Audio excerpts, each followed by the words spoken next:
Hey everyone, how you doing? Welcome to the channel. It's time for one of my annual videos today. I'm going to take a look at the best series that I've read according to my weighted ratings.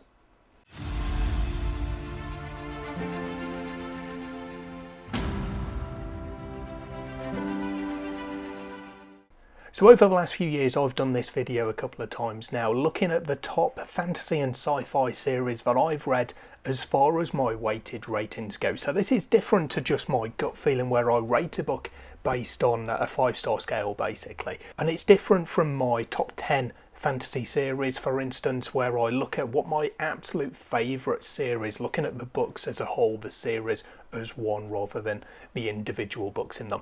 So for my weighted ratings, I rate each book that I finish based on a number of different criteria and then get a percentage essentially at the end of them. So out of 20, I mark my general enjoyment of the book itself, the world building, the characters and the plot. I then rate the writing style out of 10, and then I give 5 points each to the pacing of the book and also to a discretionary section, which is just for anything else, such as my attachment to a long-running series, for instance, or extras in a book like maps, illustrations and things like that. And then every time that I have a series where I've got more than 2 books that I have scored on my weighted ratings, I move them into a separate tab on my tracking spreadsheet and look at the series as a whole, and that's where I get the stats and the information for this particular video. So I'm going to run through today my top 20 fantasy and sci-fi series based on those weighted ratings. There are a number of new releases, or new entries rather, into the top 20, so I'll go through all of those, and I'll also go through new entries that haven't quite made the top 20. But first of all, I'm going to go through some titles that have dropped out of the top 20 compared to last year's list. We're going to start off with Herman Stauenagel's Fractured Orbit, which is so far a 3-book sci-fi series. That one's currently in 27th place, dropped out of the top 20. It was just on the cusp last time in 20th. It's now dropped down to 27th. Then I've got 2 series which are in an equal position. I haven't read any more books in these series, so like Fractured Orbit, these have dropped out of the top 20 based on the performance of new entries. So dropping down from equal 18th to equal 24th on the list, I've got Shadows of the Apt by Adrian Tchaikovsky and Manitou by James Lloyd Doolin. This is one of the real kind of surprises for me, I suppose, and it shows the difference between overall kind of gut feeling rating of a series and my weighted ratings of a series, because Shadows of the Apt is one of my absolute favourite series, and here it's not even making the top 20.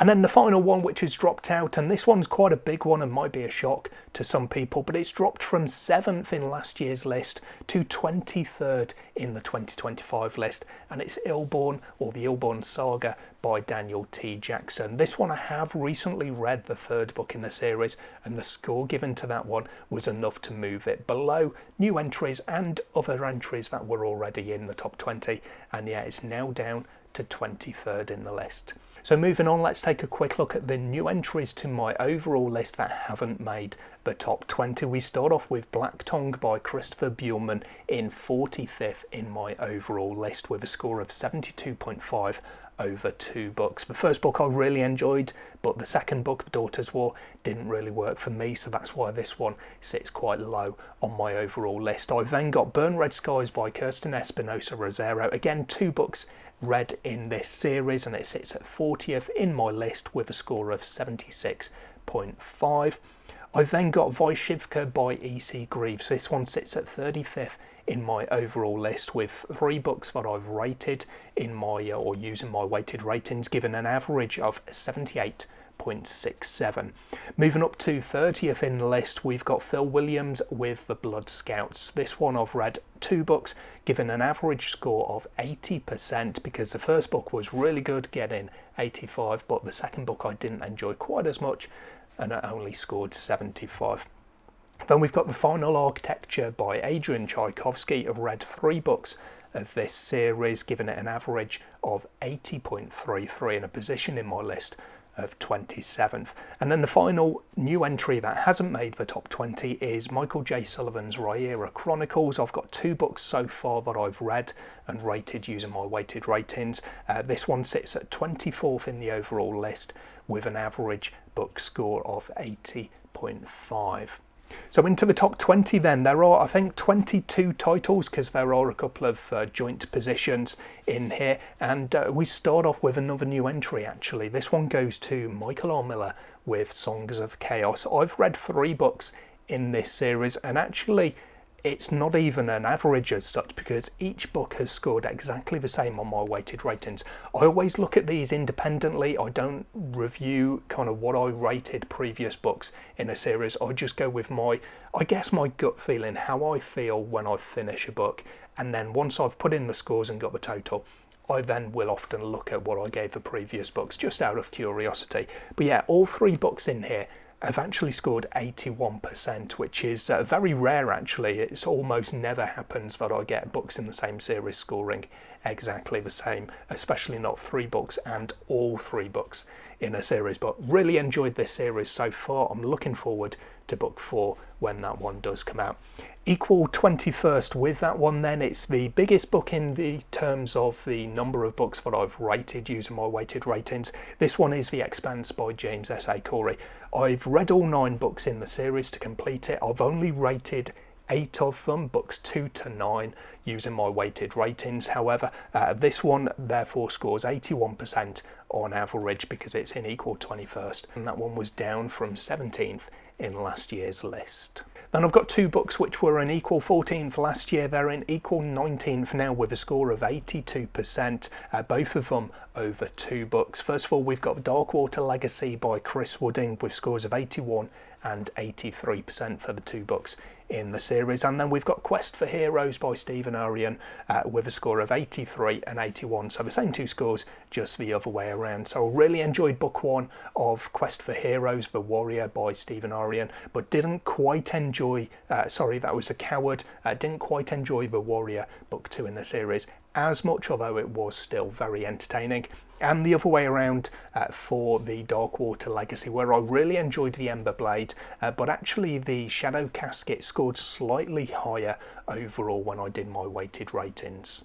In equal 17th, I've got another new entry, and it's a sci-fi series here. It's the Earthburst Saga by Craig A. Falconer. I've got 4 books that I've rated using my weighted ratings so far. I'm really enjoying this series. It's been kind of a breath of fresh air for me. I've just really had a blast as I've been reading these. I liken them a bit to a blockbuster movie. They're not going to win any awards, but they're just there for sheer entertainment, and they are really working for me with that. So of the 4 books that I've read in the series, I've got 81, 83, 84 and then 81 for the 4 total ratings. So the first arc, the first 3 books in the series, I really enjoyed, and then we're starting again from book 4, so that one has dropped down a little bit, and we'll see where it goes once I get to book 5, and whether it's going to pick up again or stay around that level, or possibly even drop. Equal in 17th, along with the Earthburst Saga. It's one of my older series that's been on each of the lists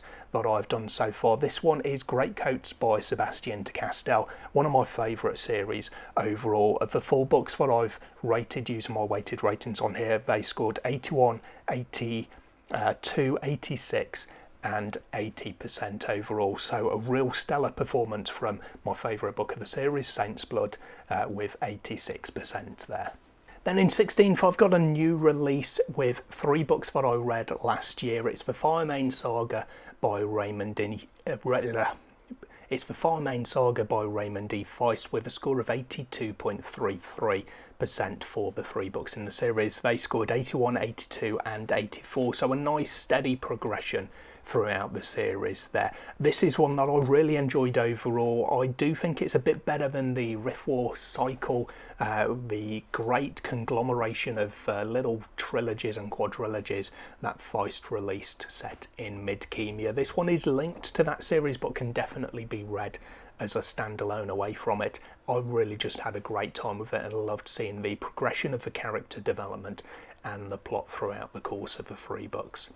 Then in 15th, I've got another of my all-time favourite series. This is Threadlight by Zach Argyle, down from 12 in last year's list with a score of 82.67. This is a complete trilogy, so it's not going to move anywhere in terms of a score. It's just a case of how will it do, keeping its position within the top 20 over the years. So the 3 books in this series scored 77, 81 and 90%, so a really healthy progression through the series there. In 14th then, down from 16 in last year's list, we've got the Bloodsworn Saga by John Gwynne, a newly completed trilogy. The scores were 79, 84 and 86% for an average of 83 overall. I really enjoyed this series. It did have some slight ups and downs for me, but the overall feeling was very positive. And again, we see that really nice healthy progression through the trilogy overall, as everything just develops at a nice pace there, getting better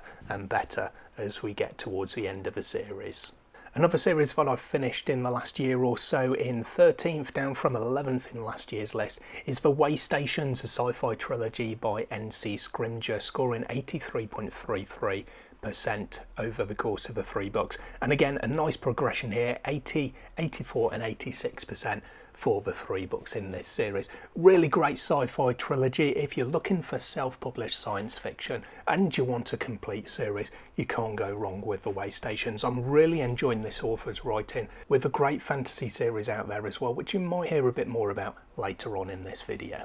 Into the top 10 then, I've got 3 books tied for 10th position. 2 of them, or 3 series I should say, 2 of them are new entries to this list as well. We'll start off with the Talon duology, the first of those new entries. These books score 83.5% on average, and for the 2 books in the Talon duology, I've got 84 and 83%. I really enjoyed this series. I read the last book just a couple of months ago, and it did very well. I didn't enjoy the overall, I guess, plot was probably the main one, as much as I did Talon's Sister, which was the first book in the series. It was just so, not necessarily unique, but it definitely did feel a bit unique, if that makes sense. But it was just a real great ride, and I enjoyed my time with it. The second book in the series, Titan Child, did continue that, but not quite as well for me. But with the development of the overall world building and the characters, it scored very similar to the first book in my weighted ratings.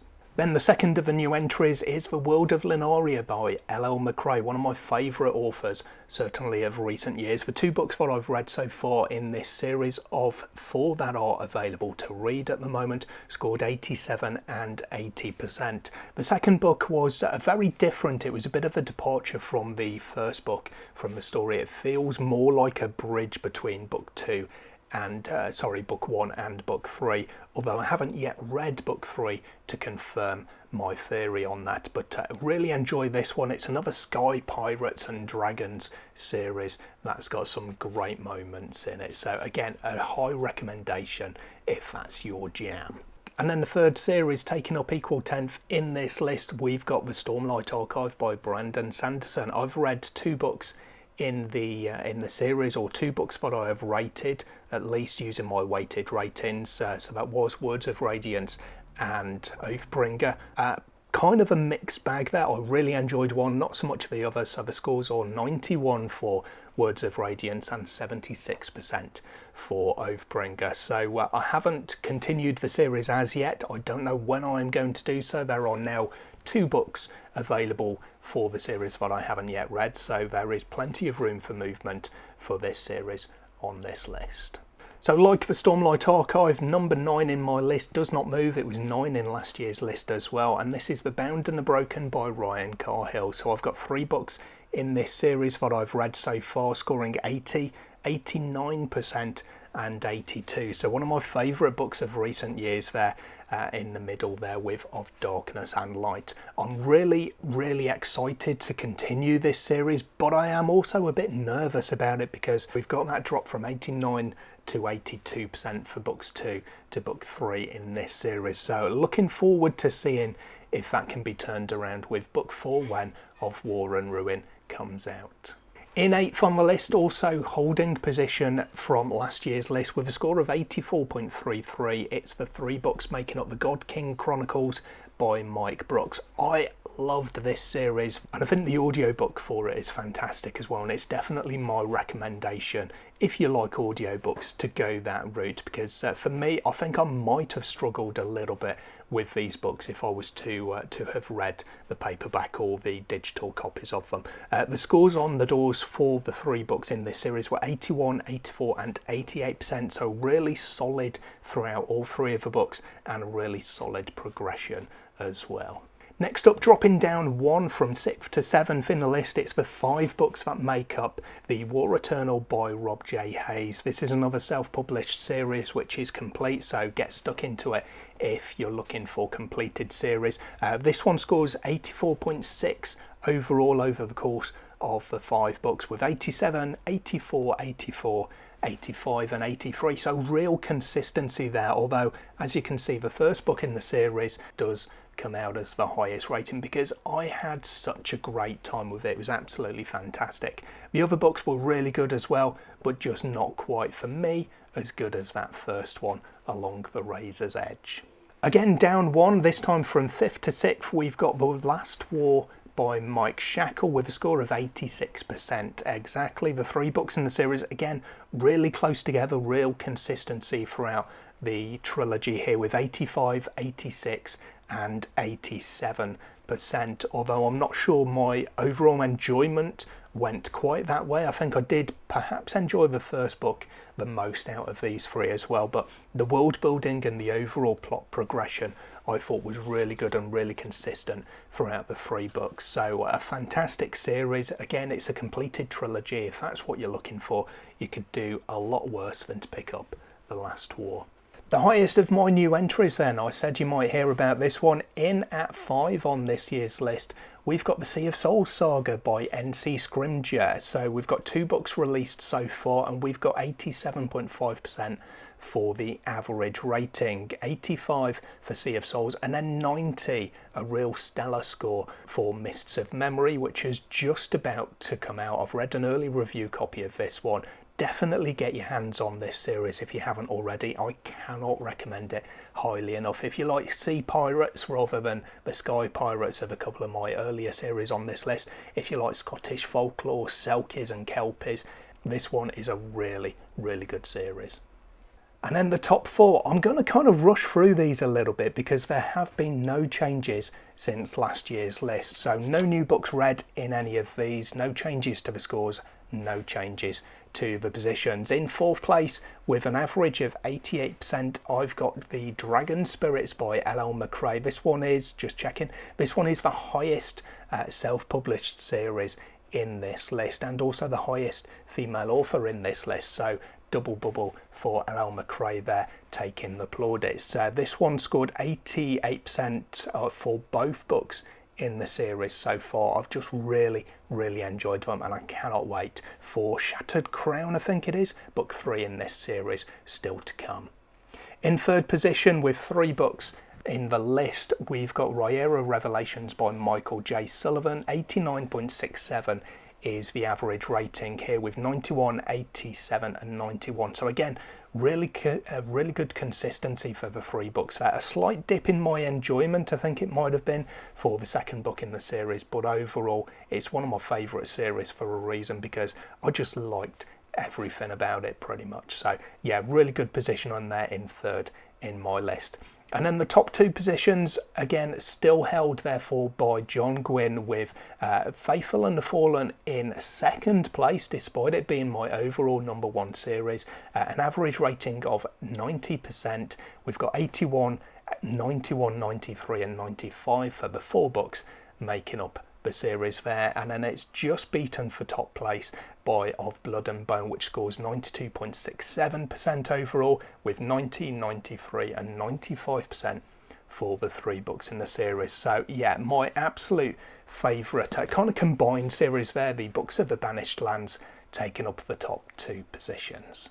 So there we go, the best 20 or 22, the top 20 overall series that I have read according to my weighted ratings. Some good new releases. I'm glad that there are several new releases making this list each year, because I'm continuing to find some great books and some great series to be added to the overall list. Let me know in the comments below if there were any surprises in this list, and if there's anything that you've maybe considered picking up on the basis of these recommendations. That's everything for today. I hope to see you in the next video sometime soon. Till then, as always, take care of yourselves, read some good books. Bye for now.